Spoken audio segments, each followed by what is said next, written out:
അതെ അമ്മ, ഈ ജനുവരി 28 നമ്മളിപ്പോ ഈ ഗൃഹപ്രവേശം വിചാരിച്ചത്. അപ്പൊ ഈ രാവിലെ നമുക്കൊരു ഗണപതി ഹോമത്തിലായിട്ട് തുടങ്ങിയാ പോരെ? ഒരു ഗണപതി ഹോമൊക്കെ ചെയ്താൽ മതി. അതൊന്നും ഇപ്പോഴത്തെ കാലത്ത് തലേദിവസം പണിക്കാരും കാലത്തൊക്കെ ഉണ്ടാവും. രാവിലെ ഒരു ഗണപതി ഹോമം കഴിക്കാവും. തലേ വൃത്തിയായിട്ട് നടത്താൻ പറ്റുള്ളൂ. മതിയല്ലേ? പിന്നെ നമ്മളിപ്പോ ബ്രേക്ക്ഫാസ്റ്റിന്റെ കാര്യം ഒന്ന് പറഞ്ഞു കൊടുക്കുക. ഇഡ്ഡലി വട പിന്നെ വേണമെങ്കിൽ കേസരിയോ. ഇപ്പോഴത്തെ കാലത്ത് ഇപ്പൊ അതൊക്കെ നടക്കുള്ളൂ. ഉപ്പുമാവൊന്നും ആർക്കും ഇഷ്ടമൊന്നുമല്ല. ഇപ്പൊ ഇഡ്ഡലിയൊക്കെ മതി. ഇഡ്ഡലി അപ്പൊ ഇഡ്ഡലി, വട, കേസരി ഒക്കെ ആയിട്ട് സാമ്പാറും പരിപാടിയൊക്കെ ആയിട്ട് ഇതാവും. പിന്നെ നമ്മള് ഊണിന് സദ്യ ഘട്ടത്തിന് ഇപ്പൊ അമ്മോന്റെ അഭിപ്രായത്തിൽ ഇപ്പൊ ഏതാ അരി ഏതാ നല്ലത്? ബോധന അരിയൊന്നും കുട്ടികളും വലിയ പ്രായമാർക്കൊന്നും കഴിക്കാൻ പറ്റുന്നില്ല. പൊന്നി അരി മതി.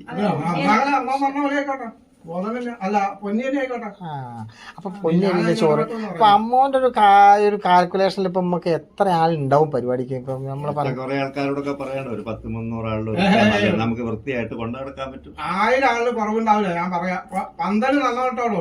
മഴ പെയ്യും. 1000 ആൾക്കുള്ള സീറ്റ് 1000 ആളൊന്നും വേണം. 100-300 ആളെ കൊണ്ടാൽ നമുക്ക് അവരെ കാണാനും സംസാരിക്കാനൊക്കെ പറ്റും.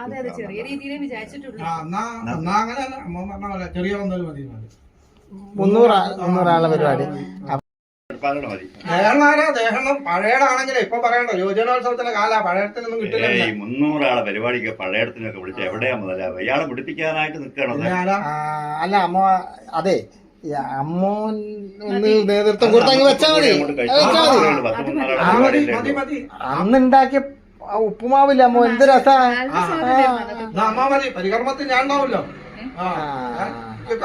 പിന്നെ വേറെ സംഭവം എന്ന് വെച്ചാൽ നമുക്ക് ഊണ് കഴിഞ്ഞിട്ട് ഒരു ഐസ്ക്രീം എല്ലാവർക്കും സമ്പ്രദായത്തിലുള്ള കാര്യങ്ങളൊന്നും അല്ലല്ലോ ഇപ്പൊ നടക്കുന്നത്. കുട്ടികളുടെ സന്തോഷമല്ലേ നമുക്ക് കാര്യം. അപ്പൊ ഐസ്ക്രീം കൊടുക്കുന്നു. അപ്പൊ ഈ ഐസ്ക്രീമിന്റെ കൂടെ അത് കഴിഞ്ഞപ്പോ നമുക്ക് വൈകുന്നേരം പ്രത്യേകിച്ച് ആകുമ്പോഴേക്കും എല്ലാവരും ഒഴിഞ്ഞു പോകുമല്ലോ. നമുക്ക് വേറെ ഒരു ചായ മാത്രം